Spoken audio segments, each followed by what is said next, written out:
All right. Good evening. Good evening. Welcome to another Conversations with Kev. Welcome to part three of a part of a six-part series on why mental health matters when it comes to men. So I definitely have been enjoying this series, and I've had some great men, some great brothers on um, talking about this, and so I'm glad to have another one of my brothers on. We've known each other. Oh my gosh, close to 10 years. I think next year will be 10 years that we've actually known each other. Yeah, We actually I met Tyrell at the church that I go to, so we actually have known each other that long.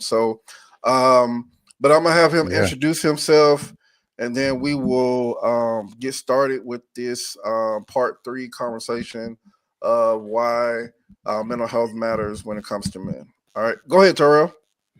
yeah. What's good, everybody out there? What's good, Kev? Hey, first off, thanks for having me on to chop it up with you, right? To talk about why mental health matters for men.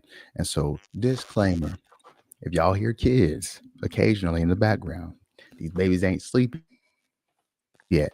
Okay, so you might hear jump in and out in the background, but yeah. So, man, background on me: Tyrell Patterson. I am a husband. I'm a son. I'm a father. I am in the world of finance as far as during the daytime, and then I also founded an all men's community network called Two or More. Founded in Matthew 18 and 20, where two or three are gathered in your name, you're there. And so it's founded in men growing in Christ, connecting in community to impact the culture with kingdom culture. And I'm also show and podcast host called Perspective. It streams on YouTube. And so, yeah, man, a lover of people, a servant to all, and serving the King, man, the King of Kings. And so I'm just a representative of God, a representative of His kingdom on the earth, and however I can serve. And so, uh, grew up an Army brat, right? Been in Texas going on 15 years, and me and my wife will make 7 years married in January. We got a 3-year-old son. His name's Joshua. My wife's name's Nicole, and my daughter is a year and a half, actually a little over a year and a half. She'll be 2 in December, and that's Anaya. So the squad, 4 of us, we in here 4 deep, and yeah, man, just really glad to be here. Okay. Hey, I appreciate you. Appreciate you. Again, being part of this conversation. So, my first question, as we get rolling with this conversation, is what does mental health look like when it comes to you? Um, in your own way, in your own words, what does mental health look like to you? Yeah, in my own words, I feel mental health looks like a person's awareness of the health and the state of their soul. And so I think for me personally, it may start experientially, it might start mentally, it may start even externally, working its way inwardly. But ultimately, I feel like it lands in the mental awareness and the actual personal awareness of the estate of your emotions as it relates to your day-to-day experiences, your thought life, and really the state of your soul. So for me, the gauge of understanding what my mental health is my first thought is what's happening in my mind, right? Like what's my literal foundation and my actual mindset. And that's a default decision. I feel like as we go through experiences in our day to day in life, our mindset should be preset. And oftentimes, if our mindset is not preset, we're left vulnerable to a lot of the things that happen to us in our day to day. We are vulnerable to a lot of things that happen to us in our life. And so, because those things are happening to us, and we may not necessarily know how to either see it, manage it, deal with it, in comes stress, in comes anxiety, here in comes all these other factors. Because again, we're now being responsive more so than having a preset mindset. And so, anyway, for me, mental health for me has been just really knowing the state of my soul. What's my thought life? What is the meditation of my mindset? What are my focuses? And then the health of my relationships as a result to the things that I pour into, like my marriage, like my professional work relationships, like my social relationships, communal relationships. So yeah, that's what I say for me, what it is. Okay. All right. So I appreciate that. So going back to what you said mind, say that again. You said mind to be preset. I don't want to, what did you say when you Oh, said I that? say, yeah, I said my mindset is preset. I said preset. Okay. Hmm. So, um, can you go a little bit deeper when you talk about when you say that? Because Yeah, I think that that's a good phrase or a good thing to really think about. to pause on. Yeah, man, I Yeah. think a lot of what goes into that is just like, for example, a lot of us, we might subconsciously expect things to always go as expected or expect things to always go as planned. So if you leave home one day and you're driving to work, you don't expect to get into a car accident or you don't expect someone to swerve in your lane. You know the possibility of it happening, but subconsciously you expect to get in the car and make it work, right? You expect to, if you're going on your lunch break, you expect to choose a food spot and go there. You don't expect to get a life changing call from a family member on your way there that said family members in the hospital. Like these are like in our minds in our day to day. For me personally, I feel like I've been able to build margin through just different experiences and also mentorship and relationships I have. That Tyrell, you always have to build in margin for the unexpected. So if I've already preset my mindset to say things can go as unplanned and unexpected can pop up, I'm not as nearly shocked, right? I'm not as nearly jolted. I can't be as nearly impacted because in my mind, I've already gone there to say, okay, this is a possibility. I've planned for the best, but I've also expect the best, but I've also planned for the worst. So that's what I mean by a preset mindset. We have to decide our position and our focus and our heart posture and our mindset before we experience anything. And that's not to discount like the intensity of things, the surprise of things, crisis that can happen to us. It just means that I have already determined in my mind that I'll be prepared for whatever's coming, regardless of what it is. If that makes sense. Yep. It does. So you said something there, and one of the things that as soon as you said it, I was like, man, like he talking to me. Um, Mm, we don't always, we expect things to go a certain way, but they don't always go that way. And I think for me, when I think about mental health, um, we stress ourselves out about those things because we're we're mm-hmm, thinking and we're like, man, like this should have went this way. Like I woke up this morning. I was just telling one of my coworkers, I said, usually I wake up in the morning, I get dressed, I go to work. I had this plan of saying, hey, I'm going to do this, but then that plan never turns out to be what I planned for it to actually work mm, out to be. And so um, that causes stress on a person that starts to mess with your mental health because you didn't plan to be in traffic for 2 hours. mm, But one of the things I learned, and then to kind of move into from what you're saying to this is that when we think about that and we look at the fact that things don't go according to plan, um, and you were saying you give an example about about being in a car accident and all of that, and I always think about the other side, the positive side of it. I was watching this video and it was showing how we do stress and we do get upset when things don't go the way that they need that we think that they should go that day. mm, But they said, well, let me flip it and say, hey, maybe you got stuck in traffic because along the way something dangerous was going to happen, but God, stepped in and stopped that thing from happening, or anything. So Hmm. we always have to look at it from a different perspective to understand how sometimes our mind can be clogged because we're in this society we're always in a rush to try to do things, but to understand that at the end of the day, you know some things we shouldn't be stressed out about, because that one thing, though it might have slowed us down from what we Hmm. wanted to do, it might have actually stopped something else from happening. So we have to be, Yes. mindful of that. So anything you want to say about that? But I thank you for making that comment, because that was definitely something that I hadn't heard yet. Yeah, man. I think like, and I'm big on definitions and like finding a even understanding. So even for those who are listening out there, I want to read like Merriam-Webster's definition of what health is.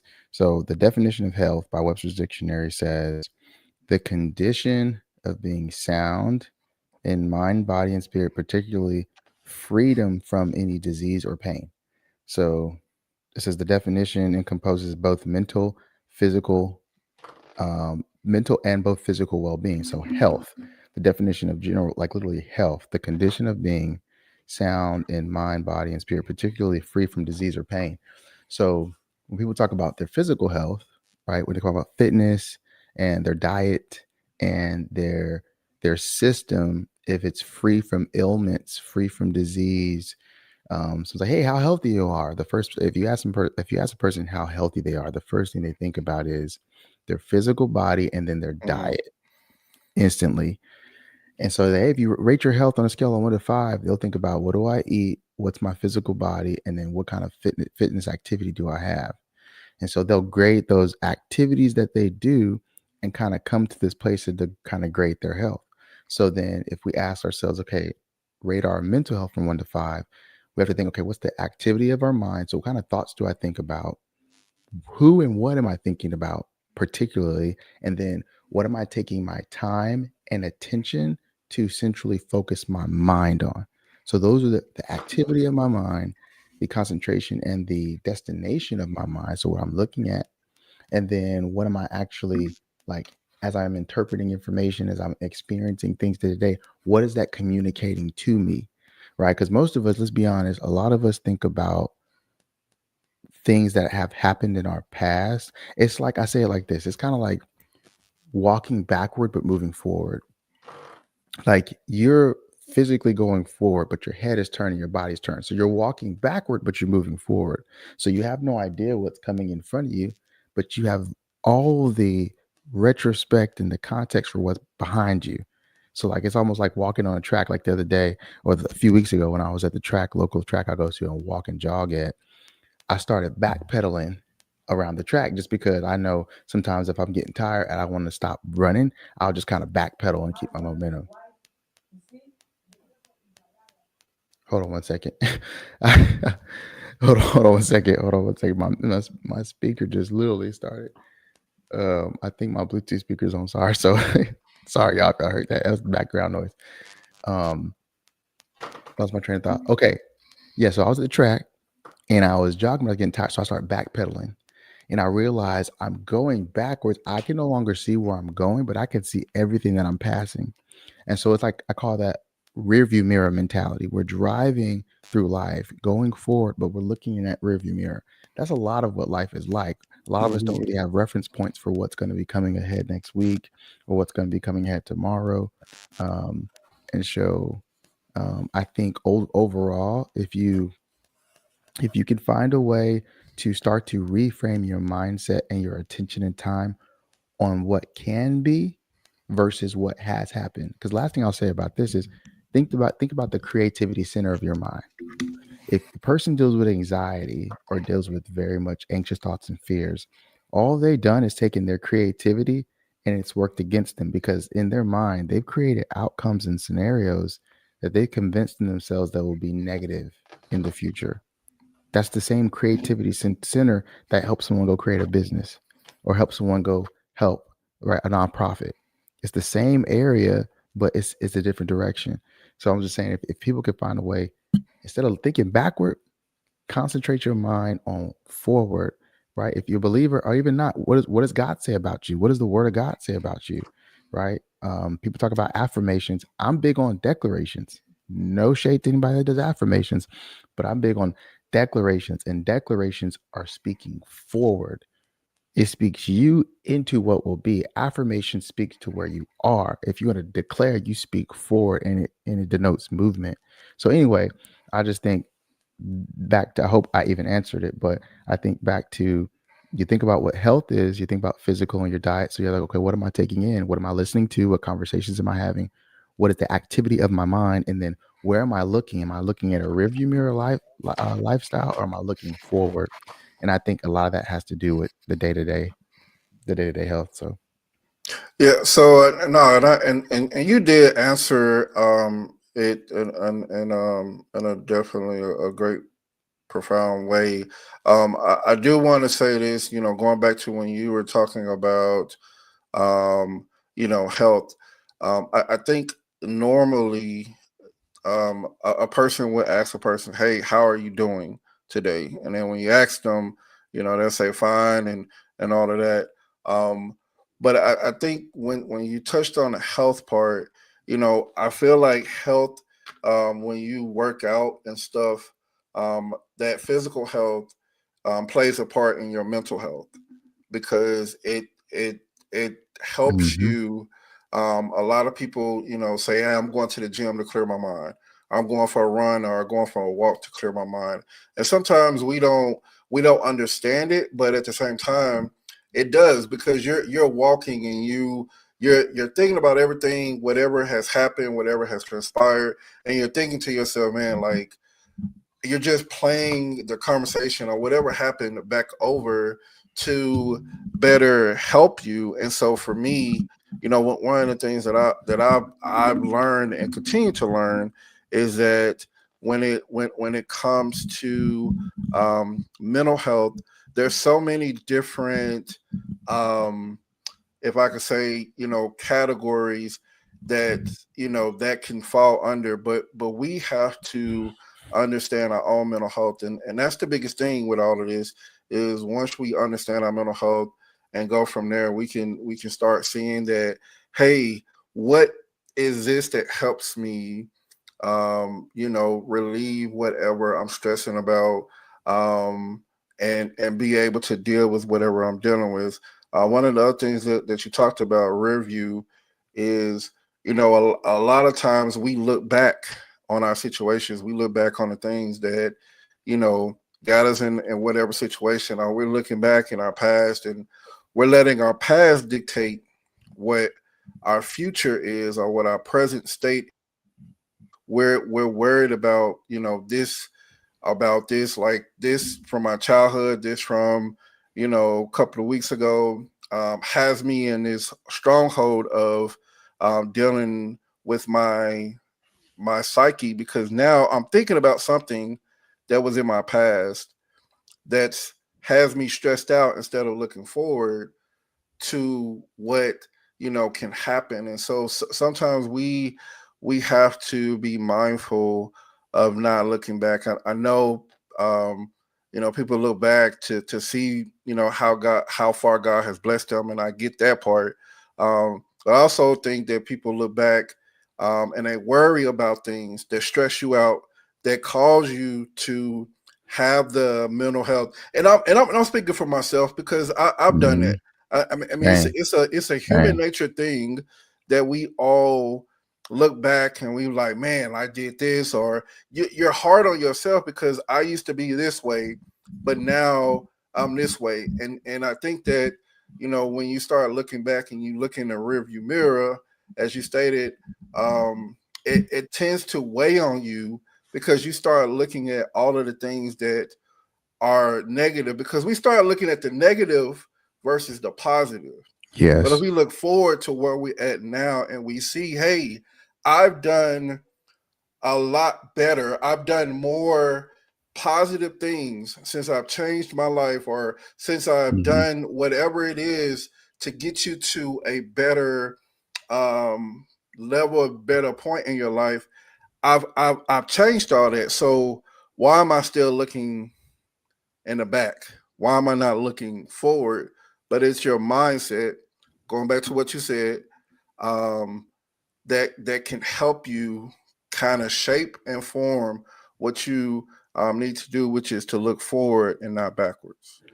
Yes, bro. Because if you think about this, us continually looking back keep us in a reactive state, because as soon as we bump into something forward, we start looking back and we're like, oh, situation happened to me. Oh, information I just realized. Oh, anxiety or concern about something I need to do. I got a project coming up, or oh, I got this goal I want to accomplish. I want to save X amount. I want to move. I want to purchase.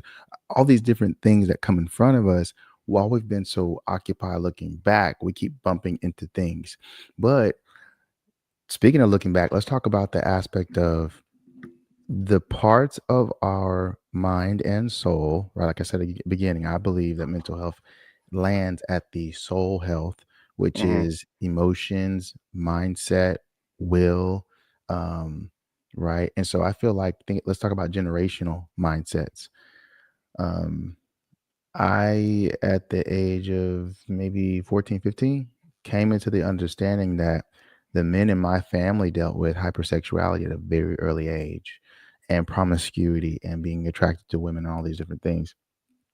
And so, me knowing those things as a teenager, although there are certain things I hadn't encountered and experienced, I already had things that happened way before me Mm-hmm. now chasing after me. So I was like, hold on, let me get this straight. There was something that happened way before I showed up, way up ahead before I showed up, right? It was something that already determined a battle that I would have to face, but my mind wasn't even engaged in that yet. I hadn't even looked at pornography yet. I hadn't even, you know, snuck over a girl's house yet. I hadn't, these are not things that I actually had done yet, but these were preset mindsets already coded in my genetic code. You can look at scientists now. There are little markers on DNA that has heightened sensitivity markers for if someone was, if you had a grandparent that was an alcoholic, if you had a grandparent that dealt with depression, you have literal heightened sensitivities to the likelihood of you having to navigate and battle certain those things are even heightened, and ear markers literally coded in the DNA. So science backs that up. And so I had to think about, man, there were preset mindsets that I would already be battling, but it wasn't my mind yet. It technically wasn't even my mental state, but they were already pre-programmed for me to possibly have to encounter. And they were things that I literally encountered. So that's why I say there are there are soul level impressions, I want to say, soul level experiences, whether you call it childhood trauma, whether you call it a decision that someone made, whether you call it unforgiveness in your heart because potentially losing a good friend, and we were at odds before they passed, or I got a father I never met, or I got a mom that I really can't forgive. Whatever those soul level impressions and markers are, these are things that present opportunities for us to help reset and reframe our actual mindset. But it's a soul level impression. So these are things that take more than just affirmations and declarations. These are things that take more so spiritual transformation, and more so an integration of a level of engagement and intelligence beyond us, right? So the word of God, right? Community and people in our lives, people that can speak to where we're going, and can kind of see what our strengths and weaknesses are, people we can surround ourselves with, right? Speak to our blind spots. Um, and hopefully through prayer, through devotion, through community, through the power of the Holy Spirit, this is something that now you can have the offensive, right? You're no longer having to be defensive and responsive to things that happen to you. Now you can take what you've learned, what you've gained, and you can now go after these things, right? In the offensive, which is looking forward. So I just say all that to say, I feel like there are aspects in our day to day where we have things, whether it's intrusive thoughts or a negative mindset, or I woke up, I don't feel too well. Like, man, I just, I'm not, maybe I'm out of it, or maybe I got some bad news, but it's the decision that we get to make in that moment and before it that determines the extent and the trajectory of the mental health, right? Is there a decline? Because there are ebbs and flows. Let's be honest. Everything ain't perfect. Everything ain't gonna be like, oh yeah, this is my mindset. This is how I chose to think. Cool, let's ride. No, you're gonna have days that you're up, days that are down. But I think what determines the depth of the down and what determines the kind of the disparity and the differences of how up and down we are, manic high, manic low, is determined by what we already looking at and what we're focused on. So anyway, I just thought I'd bring that up. The generational mindset is a big thing that I realized for me, um, that it would determine how I would navigate in my mental health day to day was me knowing the enemies of my generations that came before me. So And man, and I appreciate you, saying that, because when it comes to us being men, we look at those who, as we grow up, we look at those that are surrounded by us, and we look at them as trying to understand and navigate life as we get older, and the understanding of and I always have this question when it comes to men who turn to do negative things. What transpired in their lives mentally right, to to just change, all of a sudden, and what hit them? Because I can think about, and I can only speak for myself. When my dad left my mom, mm, when I was a younger boy, and I thought about the fact that that play a part in how it really messed with me mentally, because I kept looking back. I kept looking back. I kept thinking every time, like when my dad did leave, I kept thinking, I kept looking and saying, "Oh, he's mm, going to come back. He's going to come back. He's going to come back." Because I'm thinking about the past. I'm not thinking about the future, and I'm worried about someone who didn't want to be there, someone um, that it just didn't work out with my mom and my dad. But the understanding of being a man, and growing up, and you're still trying to find your way, because you're trying to understand, you know, why do certain things happen? Why is it that my mental state is reflecting back on my past? Because my past is my past. And I think a lot of people, they look at their childhood, including me, and the reflection and what happened kind of catches up with you in a way to where you're like, man, like I went through this ordeal, um, and it catches up with you, and you're still dealing with it. And I think that for men, we deal with a lot of issues that we don't talk about because of the fact that it plays with us. We're ashamed of it, but we're still looking back in the review. And I'm so glad that you said review, because I think everything that we're going to talk about is going to really um, center around that word, because of the fact that a lot of times we look back at the situations that we went through, and it continues to hold us and have a tight hold on us to where we can't move on. And so we're always constantly looking back, and we're never just able to just stay forward, because we're always engaging on what happened to us. And yes, things have happened. I mean, and I've talked about this in seasons before, mm-hmm. where at a certain age, when I was young, I was molested by my cousin. Was it a hard thing to deal with? Yes. Was it a hard thing for me to face? Yes. Was it a hard thing for me to get through as an adult? Yes. I never told nobody for 15 years. But I kept looking back, and I said, at some point, God, I have to break this looking back and look forward, because how can I move forward if I'm, instead of always looking back? Come on, yeah, Because and I'll use this for example. So I was today at work. I was walking backwards, but I was bumping into people because I couldn't see what was happening Come on. because I kept trying to walk backwards, but not understanding that I needed to look forward to see what's in front of me, but not look backwards because looking backwards, I can't see what's in front of me. All I can see is I'm bumping into things and I'm dealing with things that I shouldn't have to deal with. But if I look forward, all the things that's behind me are behind me because I'm not looking at those things that happened to me. And so we have to get to, Mm, and I always say we, because we have to get to a point till we come on. understand that our review, that's why they say a review, is behind you. Review mirror, everything is behind you. When you're driving, you're not driving backwards, you're driving forward because Come you're on. trying to get to a destination.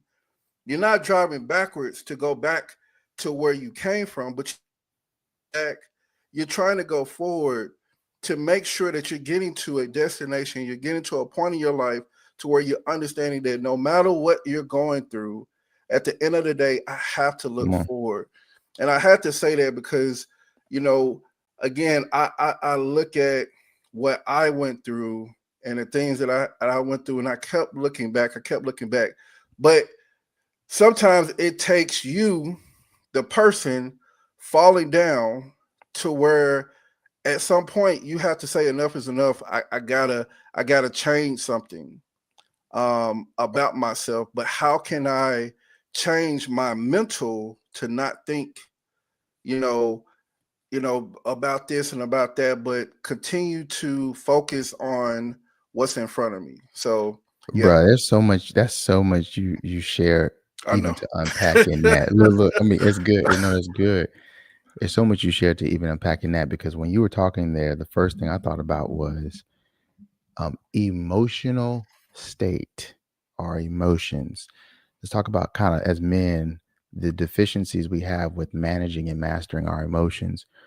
I would almost argue that when people say mental health, they're really thinking emotional health because they're thinking how they've experienced something, how the result of the impression of what they saw, the trauma as a kid, the regret as an adult. I mean, a lot of the things that happen land and are locked up in our emotions and how we hold them in. Like as men, we might deal with, men, a lot of men, even the men of former generations, we call our parents and our parents' generation the silent generation. Why? Because there's some Hmm. things that you just don't talk about. Even if everybody and grandma and them know about these issues, we just don't Don't talk talk about them. about. Yep. So we've certain generations have demonstrated to us to practice silence as a form of coping and as a form of normalizing dysfunction. But what it does is it's programmed us to be very dysfunctional and all over the place in our emotions. And so while I should be able to convey to the woman in my life or to the homie in my life or the friend in my life or the mentor in my life that, you know what, right now I'm having a challenging time dealing with things that I can't control. I'm really grappling with things happening around me that I cannot control. I'm really struggling with that. Instead, we'll have somebody text us, "Hey, I ain't talked to you in about 3 days. How you been?" We'll have someone reach out, "Hey, how are you?" We'll have someone, "Hey, I didn't see you today at such and such." You might commit it to, "I didn't see you at the group workout. I didn't see you at, hey, I missed you at work today." So we start to isolate ourselves, right? Isolation has become a form of medication for many men because, again, in our emotions, we don't know how to verbalize how we're feeling. We don't know how to verbalize. I think Jason Wilson says it this way: being emotionally incarcerated is how we've been programmed from the little boy, right? You know, um, don't cry as a young boy, right? Um, be a man, right? Get up, dust it off. And other quotes people will say like, "If it don't kill you, make you stronger." And how you doing, bro? I'm good, right? You almost have to ask it 2 and 3 times to get a real answer, and you have to ask it a different way. Hey man, what's been your biggest battle this week? What's been bothering you the most mentally this week? Like you have to get so specific because if you say how are you, we've all been defaulted to say what? I'm good. I'm good. Hey. So the first thing we have to do is actually acknowledge one, I'm not okay in my emotions, and it's an ever learning journey to manage my emotions and give language to my emotions and give myself permission for my emotions to have place, but they don't have to drive. I say something to my clients all the time, being one who helps manage people who invest in the stock market and all that, and their minds are all over the place. I say your emotions, they get to be on board. In fact, your emotions can be in the passenger side, your passenger seat, but your emotions should never drive. Your emotions are Mm, welcome on board, but your emotions should never drive. Why? Because they can be consulted, but they should never be your advisor. mm, So when's the last time any of us made any clear and sober decisions under the guise of a very extreme emotion, extreme excitement? We call that euphoria. Extreme anger, we call that rage. Extreme concern, we call that anxiety. When's the last time you made a clear decision under any of those? Never. Like none of us. It's not possible. And so also you think about the intimidation factor. The reason why some will look in the rearview mirror. What's crazy, Kevin? When we're driving, the same energy it takes to take our eyes and look back is the same energy it takes to take our eyes and look forward. right. The same exact energy. But to your example, you alluded to, you walking backwards, it actually takes an intentfulness to actually turn around, to turn. What is the word in the Bible that means to turn and about face and to not look back? Repent, right? To turn back, right? To to literally turn and change. And so I think a lot of us as men are not willing to take on the unfamiliar emotions that might come with having to change or having to deal with the unfamiliar. It's like, man, it's like, can we pick a struggle? Like, it's hard to have to live life dealing with regret or dealing with hurt and dealing with pain. It is also hard to have to grow through these things and break out of the emotional incarceration and take on the unknown of what a free Tyrell or a free Kevin looks like. Both Mm, of those are very hard, and yeah. both of those have a lot of unknowns to them. But one of them is familiar. One of them breeds complacency. One of them breeds comfort. Right. One of the bros at one of our live sessions at Two or More, he said it interesting this way. He said, "The pain of holding on has now exceeded the pain that comes with the unknown of having to let go." Mm, The pain of continuing to hold on now has now exceeded the pain that comes with dealing with the tension of having to let go. And so mm, at this point, I'm letting go, although that's painful and unknown. I no longer can hold on to what's in my hand. And I think that's again the big part is, as men, we've already been kind of pre-programmed, especially in the Western society, because there might be listeners who are from Europe or from Africa or for Spain, where you may not have been raised in the U.S., but in the Westernized world in the U.S., men have been programmed from little boys to stop to stuff their emotions, to not give language to how they feel, and to um, operate in life like everything in your life is on you. So let's kind of break that down real quick. If you operate every single day in your life, like all of your outcomes of your life and the things that you're going to try to accomplish and the things that you have objectives to go after, if you are taking that on as if you are the sole responsible person to make that happen, you're living a life quickly accelerating to the grave because you're taking on stresses, taking on weight, taking on pressures that is not designed for you to carry alone.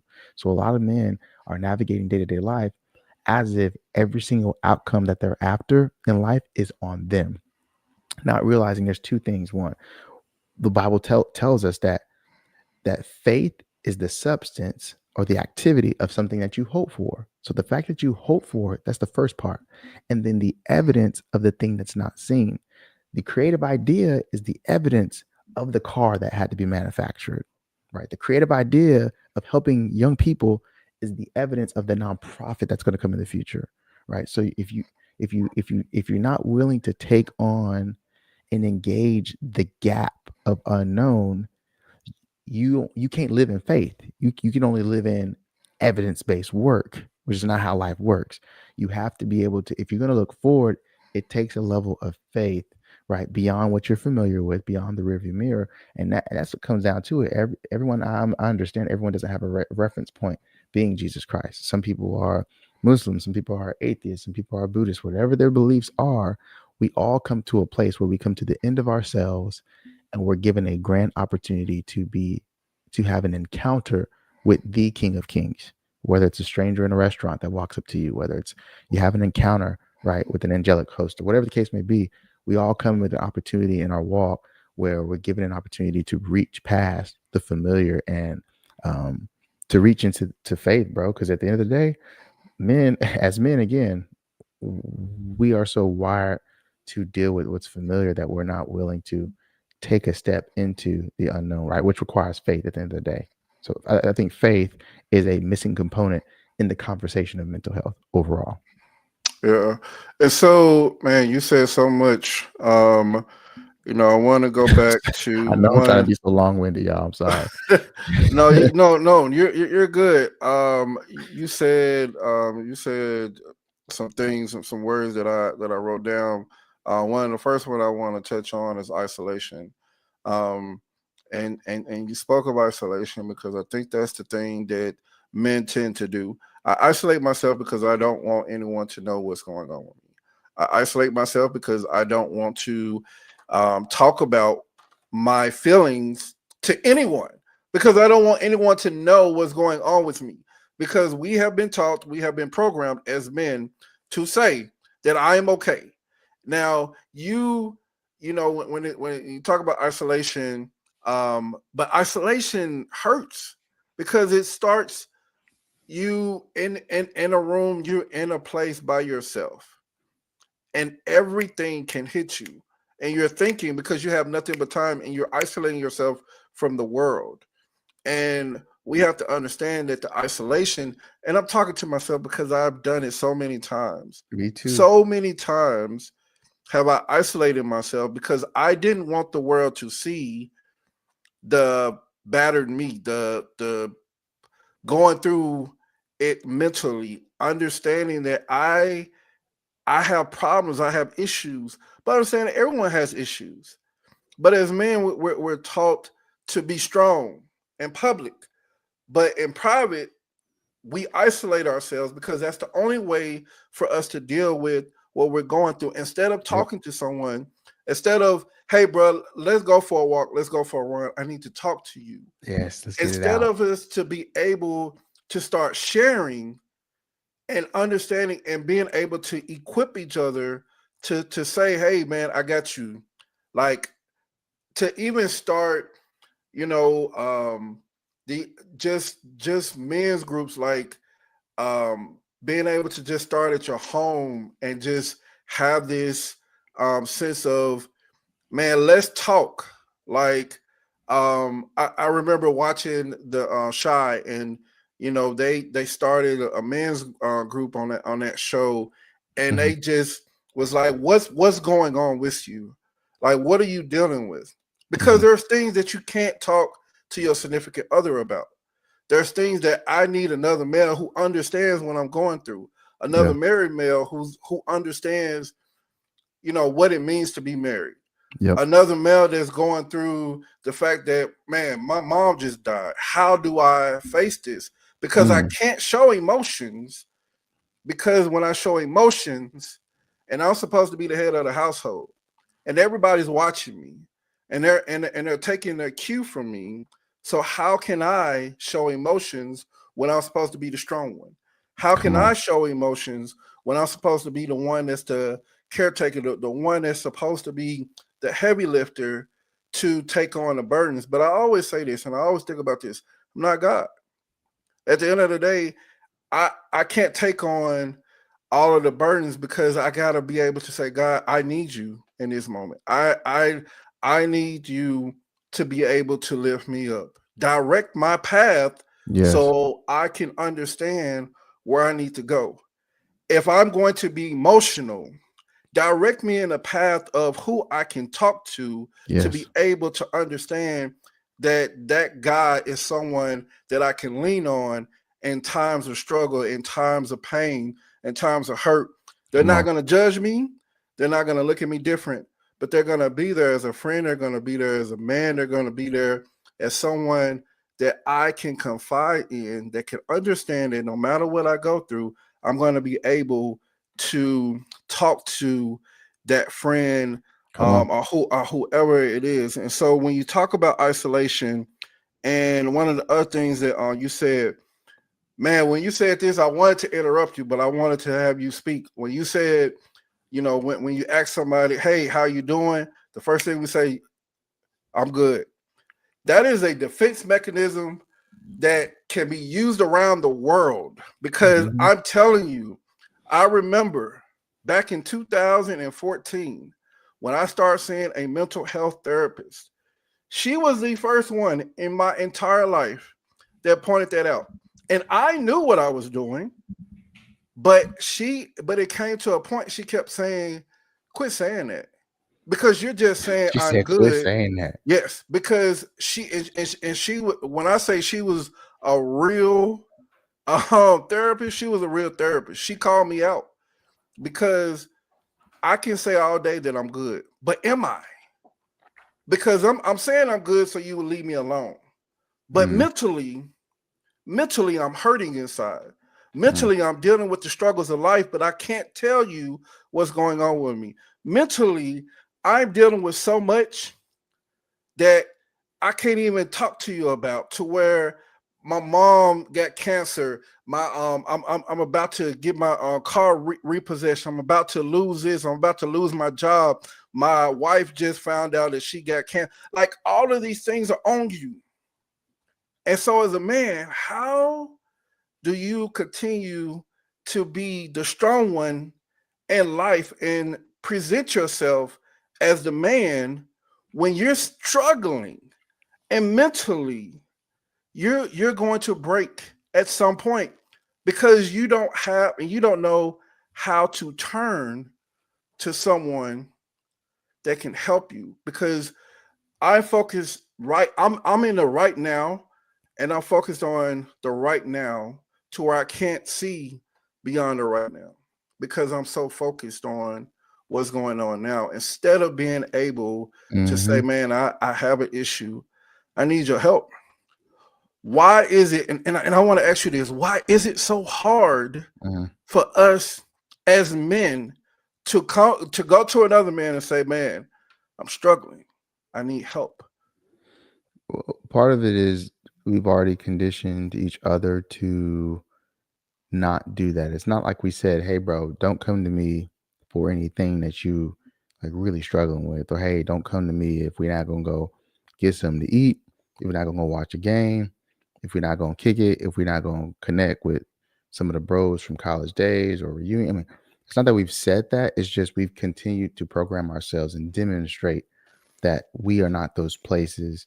And so I think that's why it is important to find spaces and communities where it's reverse engineered, where that is the actual culture. Whether you're a guy and you find yourself connecting to a run club in town, or you're a guy who finds yourself connecting to your local church and they've got men in that community and ministry, where you can find yourself, finding a person just like at a coworker, just like a person that works at an organization. They say a person's experience at their workplace will be multiple times more positive if they have a quote unquote work close friend, right? Someone they can actually confide in, connect with outside of the confines of their day to day work. So it works just like that, whether it's at church, whether it's at a community organization, um, family. If you got at least one individual, it's just one, that they're okay with you being all of who you are, or even most of who you are, and can handle all of that, we will be okay. And that's a good start. But specifically for men, we haven't demonstrated it. So a lot of things work by you giving it and showing it, and then you can receive it. So if, for instance, if you're in a room full of guys that you maybe just met and don't even know, not until someone else initiates, "Hey, bro, man, I like that cut. Hey, I like those shoes. Hey, man, I like those glasses. Hey, bro, where are you from?" Usually it's the initiation that breaks the barrier of things like comparison, of things like um, envy, things like jealousy, things like competition. Those are programmed emotions that men know and get, right? The hunter right? All these different things. So you take those aspects, you have to, you have to literally disarm all those things first. Then you can walk into, okay, hey man, look, I need to know that what I'm about to share with you, one, is not going to be a weapon in your hands. Like you're not going to look down on me, right? The feelings of disapproval. A lot of men learn this as boys. We don't actually come to our bros and our brothers with certain things because we actually don't want to. Subconsciously, I'm still dealing with a disapproval when the first time I opened up and shared Mm, something with my dad, or the first time I opened up and shared something with my big brother or my cousin, or I've been let down.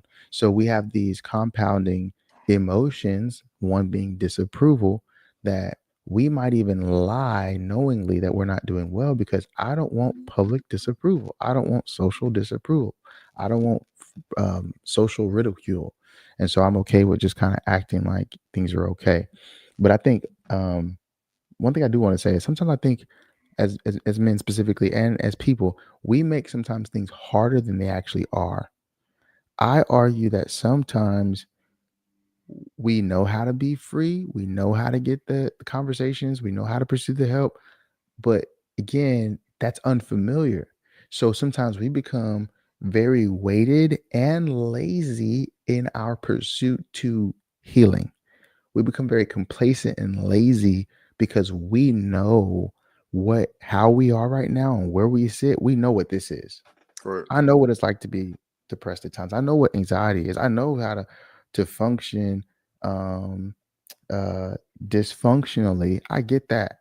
But to function pretty healthily and I can communicate how I'm feeling and actually have to do the work of connecting with another brother. I have to do the work of finding myself in community and being consistent enough to actually reap the benefits of what that looks like. Like what? And so sometimes the work is the hurdle to actually breaking through to mastering and living at a place where mental health is no longer such this mountain, but mental health now becomes like this garden that I have to steward. My mindset is now something I have to steward. I got to prune that. I got to cut that away. I got to water it here. I got to feed that. I got to take that plant. I got to remove it. I got to work the soil. Now I'm looking at my mindset and the state of my emotions as something to actively steward, not always address when part of the garden's caught on fire or part of the garden those plants are kind of dying. I need to water here. Always being reactive instead of really looking at it as like, no, God's giving me my mind. He says the Lord has given us not the spirit of fear. Usually, what drives the chaos that comes with mental health. He said, but I give you the power, love, and a sound mind. A sound mindset is a stable mindset. It is on concrete. It is on something that is anchored. And so, yeah, I just think part of it sometimes we complicate it often because we convince ourselves one we're the only one navigating it. Hmm. I've been guilty of this as well. I'm okay with the public facade that I'm okay rather than doing the work of actually being okay. Like I Mm, rather appear to be okay than actually be okay because that takes mm, more work. And even mm, if I'm familiar with the work it takes, I I prefer not to engage that unknown work that's required because I might actually, fall below the mark of what it needs to be for you. Maybe I try, but then I get hurt. Maybe I right. connect with somebody, but then they don't come through. So yeah. Hmm. Yeah. So Chris said, he said, in what ways can you come out of isolation? Because I wanted to go back to that because I think that that's something that, I mean, we as Ben, we deal with, you Hmm. know. You were giving examples, and as I was hearing what you were saying, I was like, yeah, like, when people say I haven't seen you in a while, Mm. it's a clear notation of understanding. Yeah, you've been You've MIA. been absent. You've been distant. Right, right. And so the thing is, and I'll let you answer, but Hmm. I'll say for me, when it comes to isolation, um, I'm learning to, you know, find ways to get out and do things and not be stuck, because when your mind is so focused Hmm. on whatever is going on, you're going to start to isolate yourself, because Fact. whatever it is that you're dealing with, you're thinking about, and so it has a hold on you. So the only thing you're going to do is retreat and then go and isolate because you don't want to deal with anybody. But sometimes you have to be able to say, okay, and I'll just use me as an example. Mm-hmm. Say, hey, Kevin, you can't isolate yourself because I Mm-mm. know when I isolate myself, it's for a week or 2 weeks at a time, and I won't go anywhere. I won't even go to church because I'm so stuck in my mind that I can't get out of it to where I'm Mm. isolated and I don't want to be bothered with anyone. And so I'm saying, hey, I gotta do something. Whether it's hey, call somebody and be like, bro, I'm in a tight spot, but we have to go back to what you said. We have to be able to open up and communicate those things and speak. Hey, I'm going through something. I need you, and that's the hardest thing for a man to do is to say Yes. I'm going through something. If you And I can't need say you. that, right? Mm-hmm. You know that song. I need you. You need like we need each other. Like I truly Mm-hmm. believe that we were not created just to be here, just to move around and do whatever we And do. But exist. we're here for each other. But we have to understand, yes, past hurt, someone I confided in said something or did something. Now that one person has spoiled a bunch. And now I don't trust anybody that I come in contact with because of that one person One person. Yeah. has yes. But we have to and it has happened to me plenty of times, but I've learned that sometimes those bad people, that one person is just one off person. There's still good people in the world. Yeah. God still has to take you through something and bring you to the person that you're supposed to be around to help you because you never know, like, instead of isolating yourself, to get out there and find and start seeking and start acknowledging that there's other people that's going through the same thing you're going through. Same But exact until thing. you communicate that, you won't never know. Go ahead, Taro. Man, I think, man, you're spot on, brother. Communication piece and that isolation piece. Um, I think part of what you mentioned about I don't want to hear nothing, I don't want to Mm-hmm. speak to nobody is when's the last time you got up super early in the morning, right? Before you did anything, before you washed your face, before you did your hair, anything, and just went to the mirror to behold the beauty of the morning. Mm. Never, probably. Like Right. before you got to go brush. Like, that is a that is a I won't say a scary sight for me to do. But if I wake up and I go straight to the mirror, like I don't want to see that. I want to wash my face. I want to brush my teeth. I want to get my beard right. And then when I get dressed, I'm there. I'm like, okay, cool. I'm locked in. Part of you having to involve someone else is they now can hold a mirror to you, Mm. and you have to be met with that. You have to take that on. Hey, I understand you frustrated. Have you considered that you might be dealing with being a little ungrateful? To hear that comment while one is so focused on what's happened, Mm-hmm. that's uncomfortable. To say, Mm-hmm. hey, how you're seeing this, it can be very much detrimental. I think you should tweak it a little bit. Yeah, but I didn't get the job. Okay, okay, but do you know what you now have become eligible for? Now that you didn't get that, do you know what's opened up to you? Mm-hmm. Like there's a reframe of perspective that many of us can learn when we're going through unfortunate things, perceivably unfortunate things in life. Because remember, they're unfortunate at that moment, but we have no idea of what is on the other side or what else is happening that we can't see.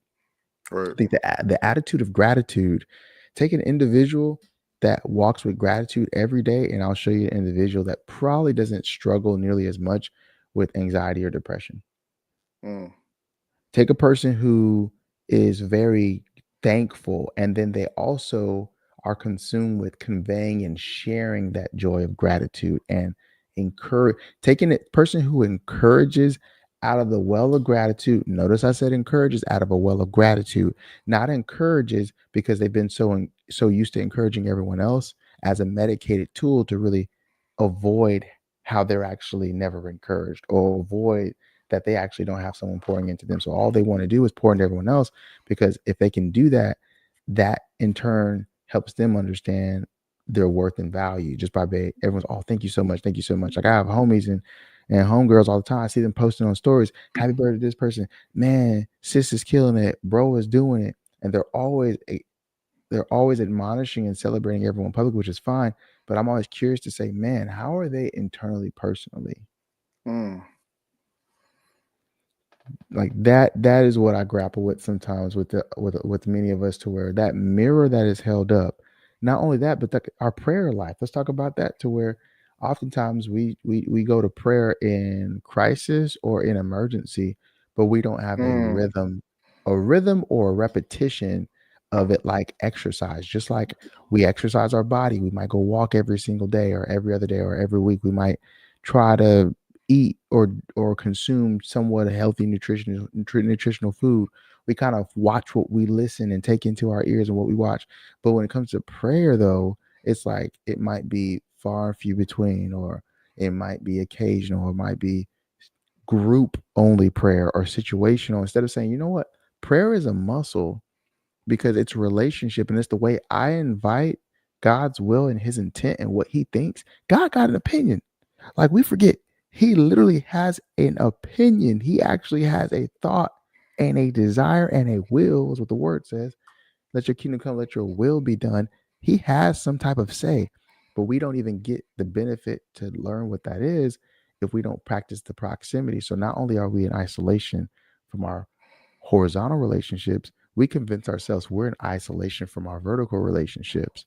When mm, God is the first person that comes with open arms and saying, come to me. The Bible says, come to the throne of grace to obtain mercy in the time of need. At the throne of grace, like he says, he will not turn back a broken spirit and a contrite heart. A person who is just open and broken before him, he won't turn him away. While we're going back and forth through our mind, like, is this person going to accept me? Are they going to judge me? Are they going to tell my business? God's like, come to me. Priority, come to me first. And if we come to him, he is grateful and faithful enough to bring and surround us with the individuals right, we can trust right, ultimately.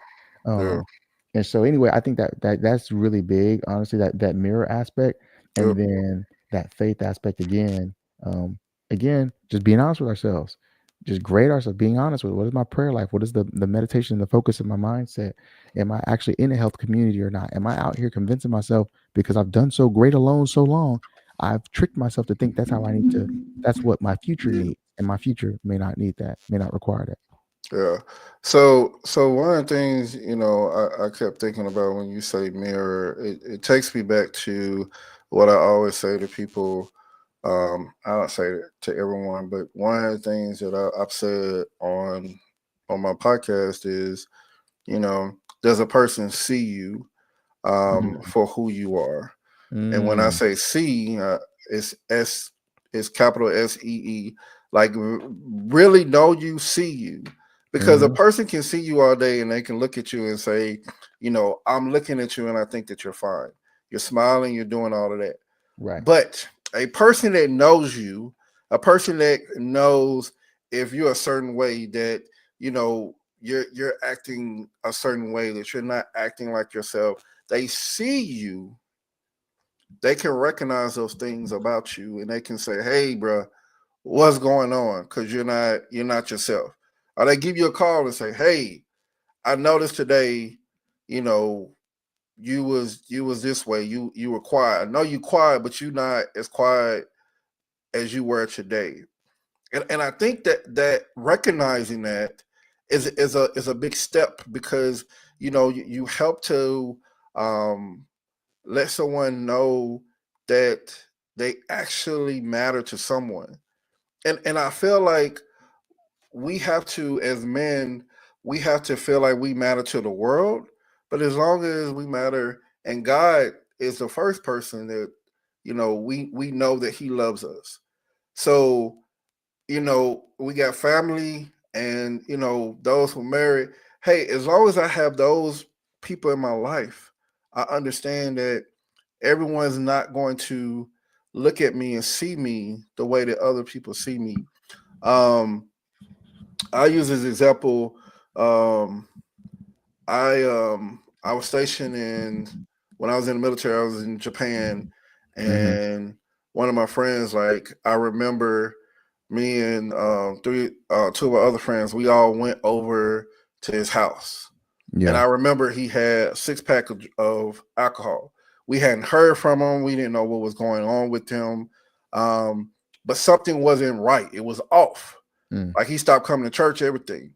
So we went over there. First thing he says when we walk in, he says, "Hey, if you got a problem with me drinking, you can leave my house now." And at the same time, we was like, I was like, I'm good.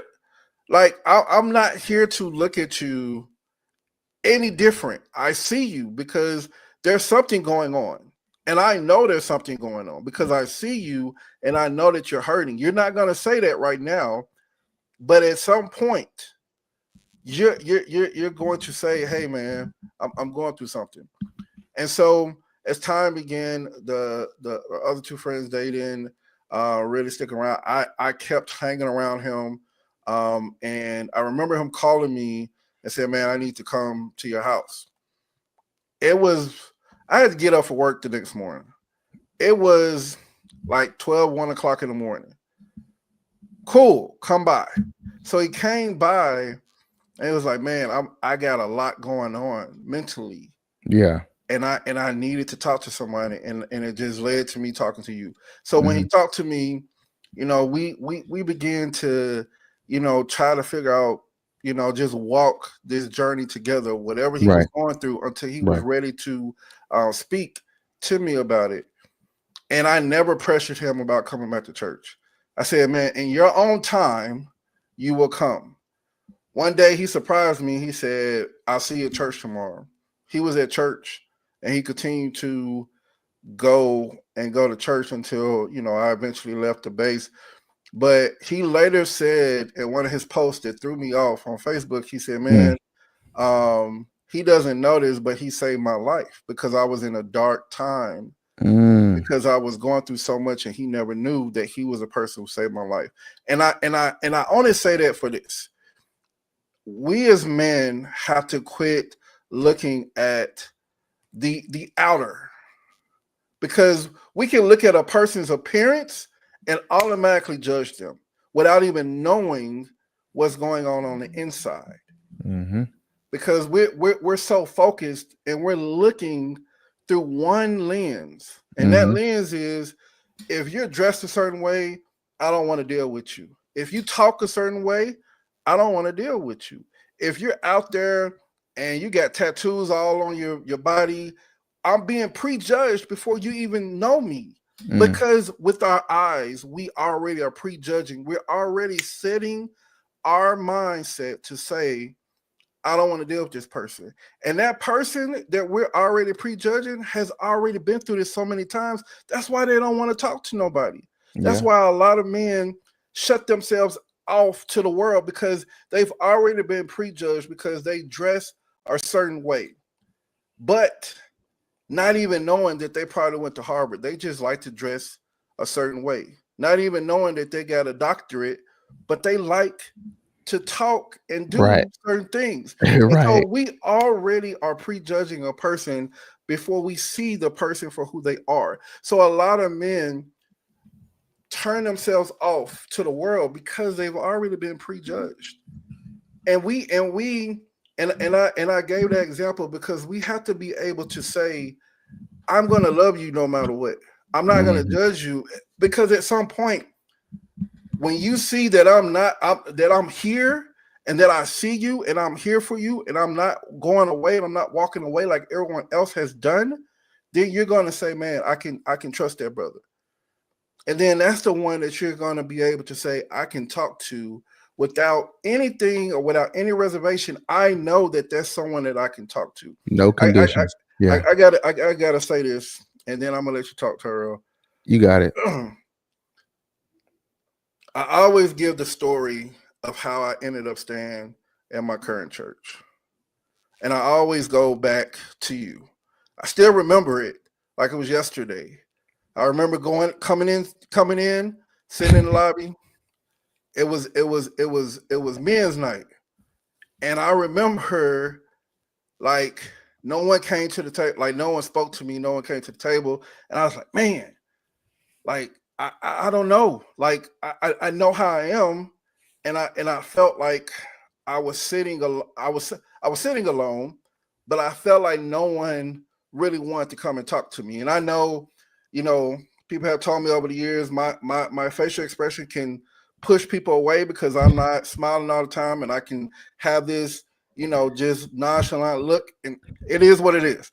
But you being who you are, you came over to the table and you introduced yourself. And that that that moment of saying, what's going on, bro? Hi, how you doing? Was what changed, and I'm still at that church to this day. Even though I know you're not there anymore, you're the reason why I even started going to that church and stayed at that church, Come because on. it's the simplest things that we can do for Hmm. another man, and understand that all it takes is saying, what's up, bro? Hey, how you doing? And understanding that that's all that I need is to know that someone cares and someone will be there, instead of me feeling like I'm out on a ship all alone and I have Mm. nobody to save me or help me. So I just Mm. wanted to say that because, man, like I always think about that day and I always talk about it, because that is the day that really showed me the type of church that I belong to. And after that, man, things just got better for me. Mm. Being at that church and understanding that there are men that will pray with you, there are men Yes, that will be there for you. There are men that won't judge you, and they absolutely. see you and they know that you're going through something, but they're not going to treat you any different. They're not going Hmm. to say, I don't have time for you. And that's the thing, that's the most important thing. If I don't say nothing else tonight, is you we have to make time. I know all of us are busy, Yes. but sometimes a brother just needs someone to say, hey man, let's go and watch a football game. Let me just sit with you. Like be Yes, there. because you just don't know what's on that brother's mind, and you are the one that God has placed to be able to say, hey, I'm here. You Hmm. are the one that can save a brother from committing suicide, because you are the one that's placed there. So always think about that before you say, no, I don't want to do this, I don't want to do that. Sometimes, yes, you don't want to leave your comfort or step out of your comfort zone. But sometimes we have to be able to say, I'm going to go and trust whatever this is, that this is going to be something that I can help with, even if it's just being a listening ear. You just never know what people are going through, because a lot, as men, we don't speak up about. But when you hear and you listen and you are attentive and you show up, you never know Hmm. what can happen from that. Man, I thank you for reminding me of that moment because it's wild when you're on the receiving end, or so when you're on the giving end, you don't know how it's being received. Right. And I think this is one note for many men to hear is, however you naturally are within, if you feel like you're a person who engages others, and use that to your positive advantage, meaning you never know who that's going to impact. Don't if you're an extrovert or you're engaging, don't try to act like this. Don't play. First day of school, first new week, you try to play shy boy at school, whatever case may be, or whatever. Or you see a girl in class, you try to change the way you are. Like, don't change the way you are based on the environment you in. Be 100% of who you are, right? Um, have right discretion, sure, and temperance, but be who you are. So in that moment, if I wasn't being who I am and I'm like just being around and trying to be like, oh, too cool for the moment, if you will, let me just stand off. And who knows how that could have panned Mm. out for you and your experience of I living already out know in. it. I already know. I wouldn't have been at the church. I Oh, say it all the he said, time. I I'm out. already know. I would have not been at that church. I said that, and I've said it numerous times. Like if you went, because I just felt, and again, my facial expression probably just say I didn't want to be bothered. but at the same time, you you stepped up and you just said, I'm gonna go and talk to this brother. I don't know, I don't even know him, but I'm going to go and talk to him. And that meant more than anything else, because it Mm, meant mm. that somebody, that I mattered to somebody that I Mhm. don't even know. So yeah, yeah. Yeah, I think being willing to, um, behold each other's humanity, right? Look at each other, right? Interact like, yo, I'm present, I'm here, I got you, like, you know, and convey that care. So I appreciate you sharing that. And um, I think that's also going back to men's mental health is how many people are we looking to encourage and bless and add value to? If you take a person who is consistently thinking about things that impact them, consistently bogged down with things happening to them, versus a person that seems somewhat obsessed with being able to add value and do things for others, you're probably going to see two different individuals who have a complete different experience in their mental health and the health of their soul and the health of their spirit, because their concentration is two different things. One is they're always thinking about them, what happens to me, what I'm thinking about, what am I experiencing, what's my happiness, what's my joy. And someone else is thinking about, hey, God, empower me to help someone else today, empower me to, one, this joy you given don't belong to me anyway, right? This lifestyle, this status, this money, this the the lifestyle, the clothes, another, I'm a steward of it all. So if you can get it through me, you can use me. So I think men again have to think, okay, I exist more than just breathing, going to work, paying bills, accomplishing a few of my objectives and goals each year, and then having something worth to be said about at the end. Like that, I'm more than just paying bills. Like, there, you're here for a purpose and an assignment. You're here for a specific assignment, and many men who are trying to figure that out are, and that's a lot of us at times, different seasons of life, because it changes. It don't always Right, look one way, so right. that can look different. I was having a conversation with my dad the other day, and we're talking about how people use the word purpose and it seems very like heavy. But if you think about a purpose of a thing is the original intent of why a thing exists. That don't change. But the utility of a thing, meaning the assignments that you use it for, that could change. So you might have the purpose of the season of life that you're in right now might be to represent God's glory and his influence and his intent and his will and his characteristics wherever you are and wherever you go, right? That's the purpose. Represent him, be him in the earth. Okay, that's the purpose. Now, how does that look? Different assignments. You might be in your workplace, you might be dealing with a nonprofit, you might be mentoring, you might be just engaging and serving your family, you might be at your local church serving and connecting with others. I mean, whatever that context looks like, the settings could change.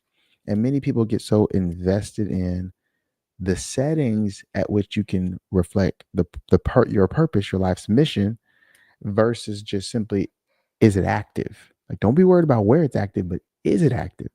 If Mm, it's not active somewhere, that's a reflection on your own focus and your own ability to pour out, right? It's like, okay, hold on. Do I have a healthy community that pours back into me, that communicates with me, that tells me who I am and where I am, and reminds me, so that when I get in these different settings, my workplace, my family, my local church, I can now add value and impact others without even having to have it back to me. Like, I am able to literally gain what I need. That way I can go and pour out. And that goes back to even my prayer life. Right. So but yeah, man, I think the focus, getting our eyes, it's crazy, right? Because on a conversation of mental health, if someone's listening right now, think of how often you're thinking about you every day versus how often you're thinking about others.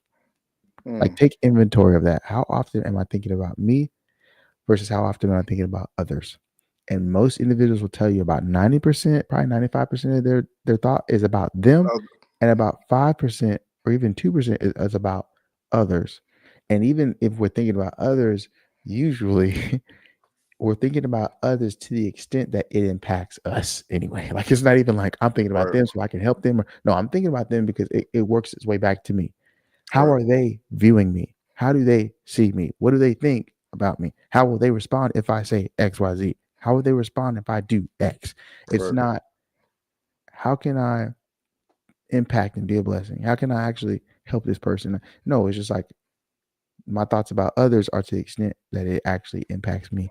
So I think what many of us can take away is right your mental health again is the culmination of how you manage your emotions and your emotional management in your life, how you manage your will and your mindset and your activity of your mind, and then how do you actually steward experiences that you've had and how do you take inventory and you delineate between what has happened to me, what has happened through me, and what's going to be happening for me. And how do I actually ask God? Because at the end of the day, if a person goes to a therapy session, they spill everything out, right? They don't have anyone suture them up. They're just bleeding, letting it all out, letting it all out. Then you get some takeaways to go home. It's like a hospital putting you on a surgical bed and then cutting you open and then give you anesthetic and say, okay, now you go home, you do these things. Right. I'm not speaking bad on therapy. We all need Right. therapy is amazing, but oftentimes what therapy ends up doing for some, it's not the intent, but what it does is it gets you open, it gets you vulnerable, it gets you pouring out, and then you got these takeaways and you go do the rest of the work. But right when a wound is opening, if you leave a hospital, it's what? Vulnerable for infection, it's vulnerable for disease, for worsening, and then you can come back worse off. The difference with taking again, that's the first part though, I believe. Yes, having the horizontal friendships, therapy, all that, but then taking that to the Lord and saying, okay, now can you come in and do what I can't do? Equip me, give me wisdom. Because the Bible says if you lack wisdom or lack understanding, he freely gives it. So ask for the wisdom to navigate the undealt with emotions and the mismanaged trauma and the undiagnosed issues and anger, all the different things, unforgiveness that I'm navigating, that all these day to day situations in my life are really just exposing. Right. Nothing new's happening necessarily to me, but it's exposing and locating me and triggering and identifying. And how do I do that work? I get around people I can trust.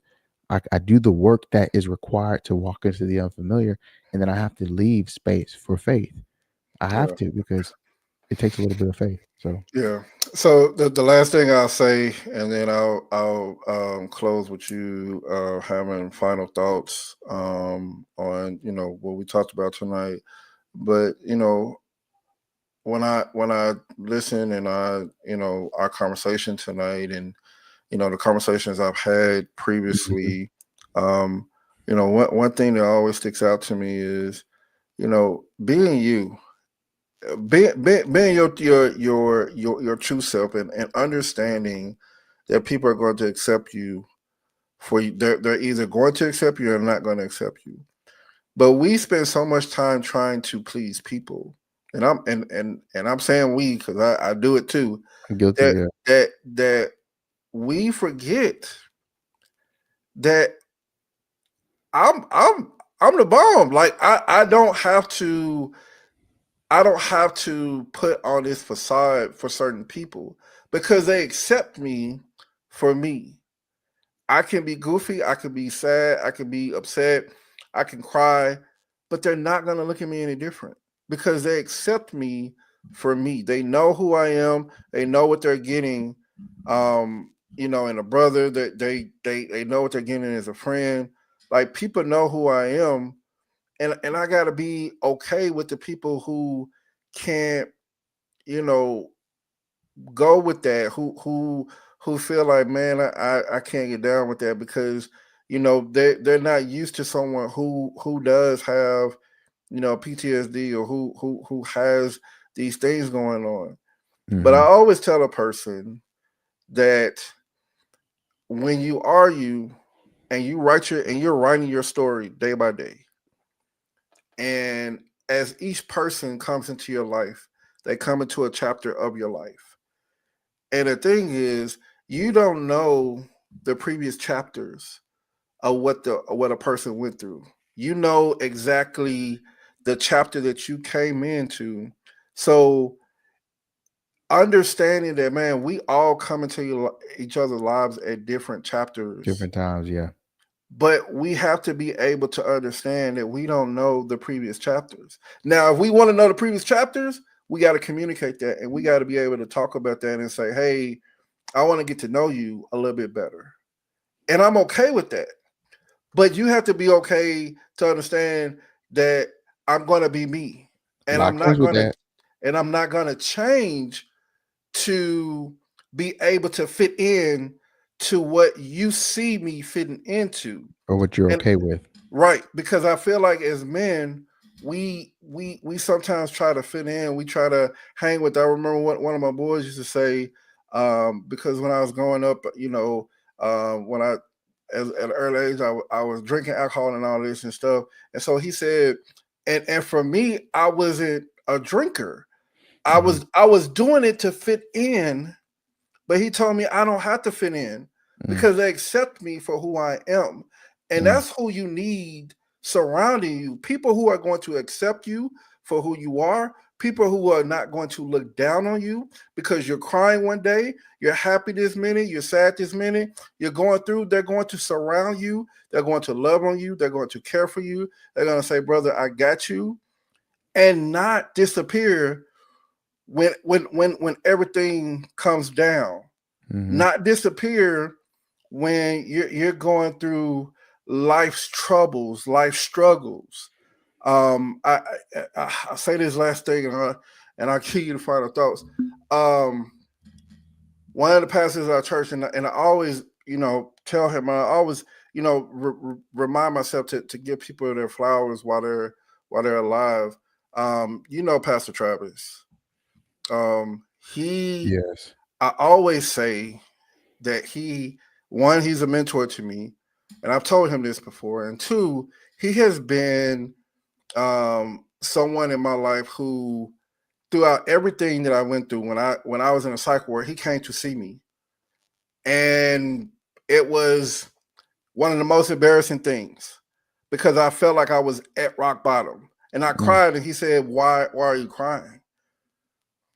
And it just made me see that he sees me, but he doesn't judge me. He mm, sees me and he come on. understands that I go through stuff. But him as a brother, That's good. he understands that, hey, you have a lot of weight, but know that I'm here. I remember him Mm, telling me one day we talked, and he said, "Man, because again, when you get into this isolation mode, you don't want to talk to nobody, and it's hard to communicate because you don't want anyone to judge you, or like I said last week, you feel like you're a burden." And I kept saying, "I'm a burden. I feel like I'm a burden." He said, "Man, if you was a burden, I wouldn't be on the phone with you, and it was late. I wouldn't be on the phone with you talking to you almost over an hour." yeah.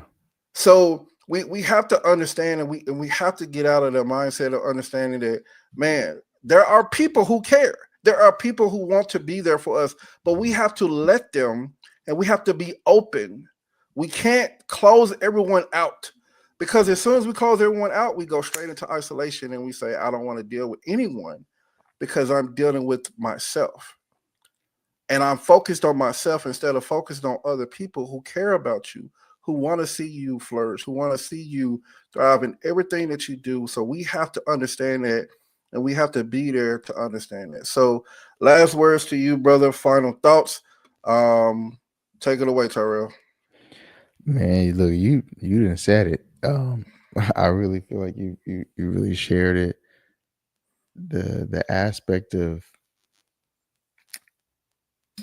being transparent enough to allow yourself to be located, um, that can save someone's life.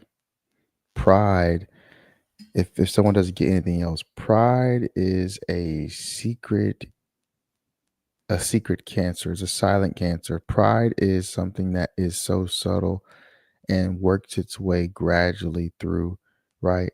Our mindset to where men, we let pride take many lives, right? You think about all the men who held up pride because they didn't want to go see that doctor and they were encouraged to, and then they didn't make it because they didn't catch something that could have been spotted because their pride. They didn't want to look weak, go to counseling, go to a doctor, see about their health. So pride is something I find as men works against us in times where we truly genuinely need somebody, truly genuinely want somebody to see us for who we are. Like you said, maybe the look on your face unintentionally was a proud look. A proud look that said, I can't be hurt and I won't let someone else hurt me. I can't be moved and I won't allow someone to move me. When really the person behind the face is saying, man, can someone just say hello? Like, just come talk to me, just come see about me.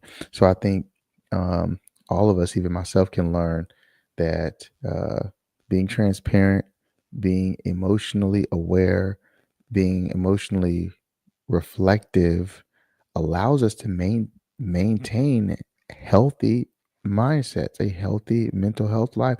It's almost like looking at someone's financial health. You ask a person, hey, what does it cost you to live? Like, tell me, if I was to pay your bills next month, what does that figure look like? If I was to pay off all your debts, what does that amount like? Someone who has taken inventory of their financial situation understands the extent of their financial health is to the extent that they're aware of their actual situation. So a lot of men are not even aware of their emotional state.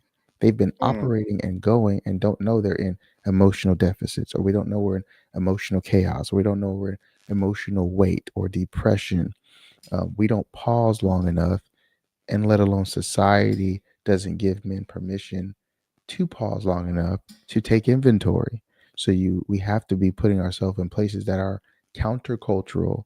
In our minds, it might look counterintuitive, right? To go to a local church to seek brotherhood and community, because most men don't go there. They go to the bar, they go to a lounge, they go to meet up with old college buddies, they go to all these other spaces to try to really pour into the, thank you, Holy Spirit, their emotional deficit well, but really only their emotional well and their spirit can be filled by what I call it soul food, things that are food for your soul, healthy conversation, right? Devotion, time, generosity, community. Like, these are things that are food for your soul. So I think one of the things we can all take away is don't allow pride to rob you of living at an optimal health, right? Mentally, emotionally, and spiritually, just because you are more used to what you're familiar with, and you're you're you're intimidated by reaching into the unknown, right? Like, stop mm, looking at the rear view mirror lifestyle. Stop looking backward. Um, be willing to do the hard work and don't be lazy. Like, be aggressive. If someone's like, I'm gonna give you $1 million tomorrow, meet me here 6 a.m., do this 10-minute workout with me, you probably be there at 4 a.m. You probably be, are you sure we can work out longer? Like, you would make sure you could do whatever you have to do to get what is yours. Treat our actual emotional health and emotional health and mental health the same way, right? Because that's out of our well, right? The Bible talks about the heart. It says the heart is deceitful above all things, who can know it? And it says out of the heart flows the issues of life. And yep, so the heart is also tied to the mind, right? It says in the Bible, as a man thinks in his heart, so so is he. Exactly. So as you think is as you are. And so I think, again, um, that's why we're battled so much in the mind right now. And let's be honest, in our context, in our current day right now, in our generation, we're in a battle of mindsets. We're in a battle of what you believe, what you know to be true, what you what you understand to be the truth. And so if the mind right now is the battleground for all of humanity, how much more do men have to make sure you're doing the hard work to make sure you have very healthy mental health? So mm, that's one of my last takeaways. Watch out for that pride. mm. So Man, thank you, Tyrell. This has been a an amazing conversation. I feel like every week I'm going deeper and deeper, and hearing the things that I haven't heard from previous guests on this show. And so I appreciate you pouring your heart. I appreciate you um, just saying what is on your heart, what God led you to say, because I feel like, you know, someone who will listen to this tonight, tomorrow, or in the future, they will take something from what you Hmm. said, something from this conversation, and they will use that and understand it because and it will be impactful because you just never know what was said on this might be impactful to someone. That's why I wanted to do this series because the understanding is that mental health does matter to men. There are some statistics when you look at it that men are more likely to commit suicide than a woman Hmm. because all Yeah. of the stressors that go on. Men deal with a lot of things. Now, I'm not saying that women don't, but men deal with the things because they feel like they're at the end of the day they're the provider, and so they have to feel like, man, I done lost my job, I done did this and did this, and sometimes our mindset because we're not we're so focused on that we got to do stuff right away that Hmm. sometimes we don't give, like you said earlier, we don't have the faith to understand and know that things will work themselves out. We don't have a timetable. We're not fortune tellers, so we can't tell the future. But we learn from our past to help us grow for our Hmm. future. Hmm. And to understand that and know that we got to be able to accept that. And so I thank you, brother. I thank you. It's good seeing you. It's My good, pleasure, bro. you Yes, know, it's good getting together. continuing to have this conversation. So um, again, Tyrell Patterson, thank you. For all my viewers, we are coming with part four. Part four. Like I said, this is a six-part series, and we're gonna dig deeper next week with my guest next week. I'm excited, and I'm excited. I'm gonna do a little twist on part six. Y'all not ready for, but I'm excited for who I'm going to have on the last part of this series. So stay tuned. Continue to watch. Continue to tell your friends, like, share, because this is something that we have to continue to talk about when it comes to mental health and why it matters to men. So until then, you all have a good night. Continue to love on each other. Continue to just be nice to one another. It doesn't take that much to do that. So until then, you all have a good night. Peace.